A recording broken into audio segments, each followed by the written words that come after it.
Le Temple de la Vitesse accueille les Formule 1. Jean-Louis, c'est Monza, c'est un circuit très rapide qui implique forcément d'avoir un moteur cuisiné aux petits oignons. Oui, c'est le cas de le dire, cuisiner aux petits oignons. Je veux simplement souligner que le plus dur pour les moteurs, ce sont les relances, accélération, freinage. Ça, c'est très embêtant parce qu'il y a des régimes intermédiaires. Monza, ça effraie moins parce qu'on est au régime maxi tout le temps. Mais régime maxi veut dire qu'on est dans les chevaux à chaque fois et dans les tours à chaque fois. Et donc, effectivement, c'est préoccupant. Mais qu'est-ce que vous voulez faire? C'est l'étalon, Monza, pour les moteurs. Donc, il faut tenir ce cap-là. Et je pense que ça va marcher. Il y a une petite différence maintenant. Vous savez qu'à partir de Monza, si on n'a pas changé son moteur avant, à Monza, on doit avoir un moteur avec un débit d'huile moins important. Il y a une bonne raison à cela, c'est que ces coquins de Ferrari et de Mercedes se servaient de l'huile pour accélérer, améliorer la combustion. Et donc, ça, maintenant, c'est interdit. La FIA s'en est rendu compte à temps. Mais Mercedes, qui a changé ses moteurs à Spa-Francorchamps, a un avantage parce qu'ils peuvent conserver ce moteur. Tandis que si le moteur apparaît à Monza, débute à Monza, là, le moteur aura moins de combustion parce que moins d'huile employée. C'est important à souligner. Ça peut changer pour la fin de la saison.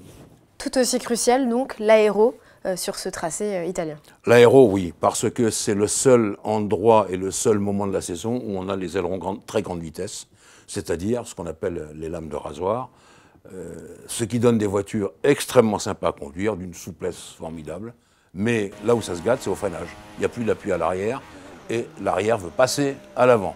Et donc ça, c'est plus compliqué. Il y a 6 freinages à Monza, il y en a 3 gros, qui comptent beaucoup et qui menacent en permanence le pilote.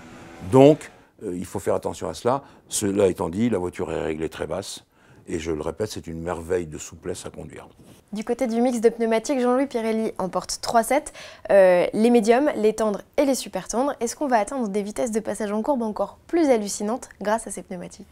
Alors déjà, on voit que par rapport à Francorchamps, la taille a augmenté. On passe déjà aux médiums, qui sont quand même plus consistants, parce que Pirelli ne voudrait en aucun cas, devant le public italien, avoir des problèmes de déchappage.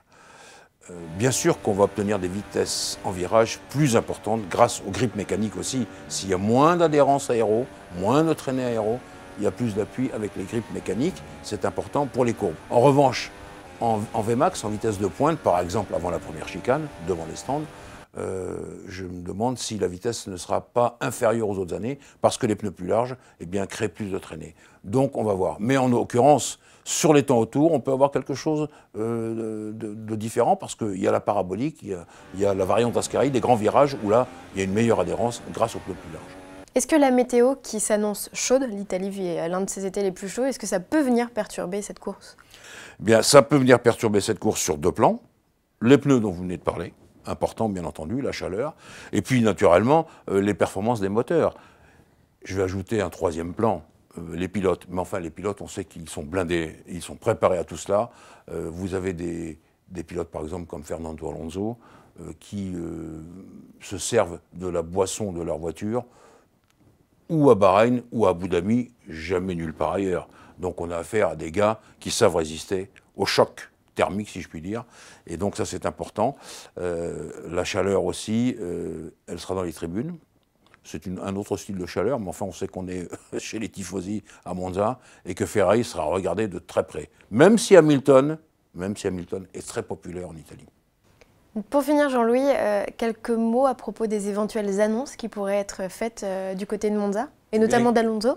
Oui, alors Alonso, je pense que le scénario du Grand Prix de Belgique va laisser des traces. Alors, vous allez me dire, oui, ça fait 10 fois que vous me dites ça. C'est vrai, mais je pense que là, on a vu qu'il n'y avait pas grand-chose sur le moteur. Il a demandé s'il allait pleuvoir. Il ne pleuvra pas, donc bon, il s'arrête. Donc on voit bien que là, je pense que c'est mon copain Jacques Villeneuve qui a employé le terme de pilote dépressif. Je pense que ça, c'est un peu vrai, et je pense que ça va remuer, parce que c'est le dernier Grand Prix en Europe, c'est la fin des motorhomes. Généralement, Ferrari annonce tout à Monza, ils l'ont déjà fait. Les portes s'ouvrent et se referment pour Alonso, mais je pense que c'est surtout McLaren qui va essayer de sauver la mise. Alors, avant les vacances, on a parlé de tremblement de terre. Moi, je pensais que ça serait conclu à Spa, en Belgique, l'accord entre McLaren et Renault. Ça n'est pas encore fait. Je pense que Red Bull remue beaucoup à cause de cela. Et donc, on verra ce qui va se passer ou à Monza ou juste après Monza. Donc, c'est un Grand Prix à surveiller, quoi qu'il advienne.